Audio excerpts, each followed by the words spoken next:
ದೇಶಾದ್ಯಂತ ನೀಟ್ ಜ್ವಾಲೆ ಧಗಧಗಿಸ್ತಾ ಇದೆ.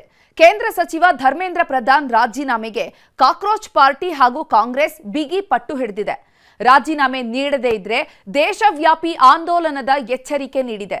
ಇದರ ಬೆನ್ನಲ್ಲೇ ರಾಜ್ಯದಲ್ಲೂ ಕೂಡ ನೀಟ್ ಕಿಚ್ಚು ಹೊತ್ಕೊಂಡಿದೆ.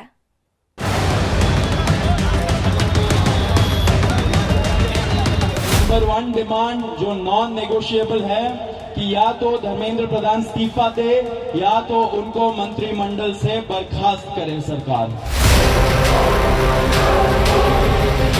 धर्मेंद्र प्रधान जी के इस्तीफे या कुछ भी मंजूर नहीं होगा। जल्द ही कॉकरोच जनता पार्टी को एक और नेशनल कॉल देना होगा। हमने उनको कहा है कि हम कल आपके साथ दोपहर बाद मिलेंगे और फिर हम आपसे जो चर्चा वो आपको सरकार ने कहा है कि कोई पैलेट गन यूज नहीं हुई। ये देखिए, ये है पैलेट गन, इसको कहते हैं पैलेट गन। ಕೇಂದ್ರ ಸರ್ಕಾರಕ್ಕೆ ಕಾಕ್ರೋಚ್ಗಳ ಡೆಡ್ಲೈನ್. ನಾಳೆಯೊಳಗೆ ರಾಜೀನಾಮೆ ಪಡೆಯದಿದ್ದರೆ ಉಗ್ರ ಹೋರಾಟ. ಕೇಂದ್ರ ಶಿಕ್ಷಣ ಸಚಿವ ಧರ್ಮೇಂದ್ರ ಪ್ರಧಾನ್ ರಾಜೀನಾಮೆಗೆ ಪಟ್ಟು ಹಿಡಿದಿರುವ ಕಾಕ್ರೋಚ್ ಟೀಮ್ ಜೊತೆ ಕೇಂದ್ರ ಸರ್ಕಾರದ 2ನೇ ಸಂಧಾನ ಸಭೆ ನಡೆಯಿತು. ಕಾನ್ಸ್ಟಿಟ್ಯೂಷನ್ ಕ್ಲಬ್ನಲ್ಲಿ ಕೇಂದ್ರ ಸಚಿವರಾದ ಜೆಪಿ ನಡ್ಡಾ, ಜಿತೇಂದ್ರ ಸಿಂಗ್ ಜೊತೆ ಸಿಜೆಪಿಯ ಸೌರವ್ ದಾಸ್, ಅಶುತೋಷ್ ರಂಕಾ ಮಾತುಕತೆ ನಡೆಸಿದ್ರು. ಸುಮಾರು 2 ಗಂಟೆಗಳ ಕಾಲ ಸಭೆಯಲ್ಲಿ ಸಿಜೆಪಿ ತನ್ನ ಬೇಡಿಕೆ ಹಾಗೂ ಶಿಕ್ಷಣ ಕ್ಷೇತ್ರದ ಸುಧಾರಣಾ ಕ್ರಮಗಳ ಲಿಸ್ಟ್ ಸಲ್ಲಿಸಿದೆ. ಧರ್ಮೇಂದ್ರ ಪ್ರಧಾನ್ ರಾಜೀನಾಮೆ ಪಡೆಯೋದೊಂದೇ ಅಜೆಂಡಾ ಆಗಿದ್ದು, ರಾಜೀನಾಮೆ ಪಡೆಯದಿದ್ದರೆ ದೇಶವ್ಯಾಪಿ ಆಂದೋಲನದ ಎಚ್ಚರಿಕೆ ನೀಡಿದೆ. ಸಭೆಯಲ್ಲಿ ಕಾಕ್ರೋಚ್ಗಳ ಬೇಡಿಕೆ ಹೀಗಿತ್ತು. ಧರ್ಮೇಂದ್ರ ಪ್ರಧಾನ್ ರಾಜೀನಾಮೆ ನೀಡಲೇಬೇಕು. ಮೃತ ವಿದ್ಯಾರ್ಥಿಗಳ ಕುಟುಂಬಕ್ಕೆ 1 ಕೋಟಿ ಪರಿಹಾರ ನೀಡಬೇಕು. ವಿದ್ಯಾರ್ಥಿಗಳ ಮೇಲೆ ಹಾಕಿರುವ 11 ಎಫ್ಐಆರ್ಗಳ ರದ್ದು ಮಾಡಬೇಕು. ಪ್ರಧಾನ್ ರಾಜೀನಾಮೆ ಪಡೆಯದಿದ್ದರೆ ದೊಡ್ಡ ಹೋರಾಟ ನಡೆಸುವ ಎಚ್ಚರಿಕೆ ಕೊಟ್ಟರು. ಕಾಕ್ರೋಚ್ಗಳ ಬೇಡಿಕೆಗೆ ಸರ್ಕಾರ ಕೂಡ ಸ್ಪಂದಿಸಿದೆ. ನೀಟ್ ಪರೀಕ್ಷೆ ಪ್ರಶ್ನೆ ಪತ್ರಿಕೆ ಲೀಕ್ ಮಾಡಿದವರನ್ನ ಬಿಡೋ ಮಾತಿಲ್ಲ ಎಂದಿದೆ. ಪ್ರಧಾನ್ ರಾಜೀನಾಮೆ ಬಗ್ಗೆ ನಾಳೆಯೊಳಗೆ ತೀರ್ಮಾನ ಮಾಡಲಾಗುತ್ತೆ.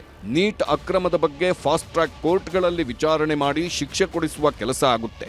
ತಪ್ಪಿತಸ್ಥರ ವಿರುದ್ಧ ಕಠಿಣ ಕ್ರಮ ಆಗೇ ಆಗುತ್ತೆ ಎಂಬ ಭರವಸೆ ಸಿಕ್ಕಿದೆ.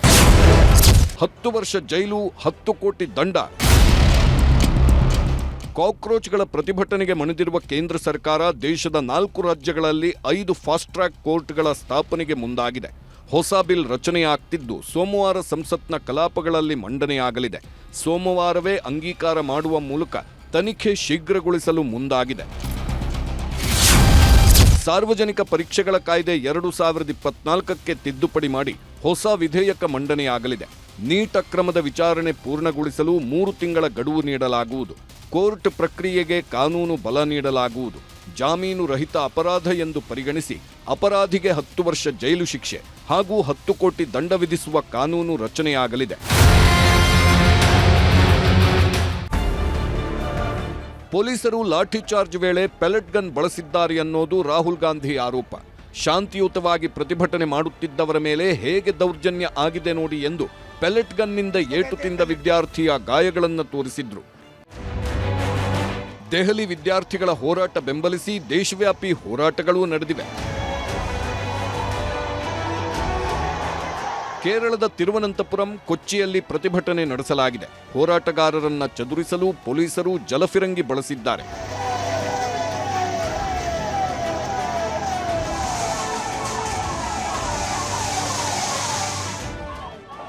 ಈ ಮಧ್ಯೆ ನಾಳೆ ಕಾಂಗ್ರೆಸ್ ದೇಶವ್ಯಾಪಿ ಪ್ರತಿಭಟನೆಗೂ ಕರೆ ಕೊಟ್ಟಿದೆ. ಒಂದು ಕಡೆ ಕಾಕ್ರೋಚ್ಗಳ ಡೆಡ್ಲೈನ್, ಇನ್ನೊಂದು ಕಡೆ ಕಾಂಗ್ರೆಸ್ ಪ್ರತಿಭಟನೆ. ಹೀಗಾಗಿ ನಾಳೆಯ ಬೆಳವಣಿಗೆಗಳೂ ಕೂಡ ಭಾರೀ ಕುತೂಹಲವನ್ನೇ ಮೂಡಿಸಿವೆ. ರಾಜ್ಯದಲ್ಲೂ ನೀಟ್ ಅಕ್ರಮದ ವಿರುದ್ಧ ಕಹಳೆ. ನೀಟ್ ಅಕ್ರಮ ವಿರುದ್ಧ ರಾಜ್ಯದಲ್ಲೂ ಹಲವೆಡೆ ಪ್ರತಿಭಟನೆ ನಡೆಸಿದ್ದಾರೆ. ಬಾಗಲಕೋಟೆಯಲ್ಲಿ ಕೇಂದ್ರ ಸಚಿವ ಧರ್ಮೇಂದ್ರ ಪ್ರಧಾನ್ ಭಾವಚಿತ್ರ ಸುಟ್ಟು ಆಕ್ರೋಶ ವ್ಯಕ್ತಪಡಿಸಿದ್ರು. ಇತ್ತ ಚಾಮರಾಜನಗರ, ರಾಯಚೂರಲ್ಲೂ ಹೋರಾಟ ಜೋರಾಗಿತ್ತು. ಇನ್ನೊಂದು ಕಡೆ ಬಿಜೆಪಿ ನಾಯಕರ ಪ್ರತಿಭಟನೆ ಕೂಡ ಜೋರಾಗಿತ್ತು.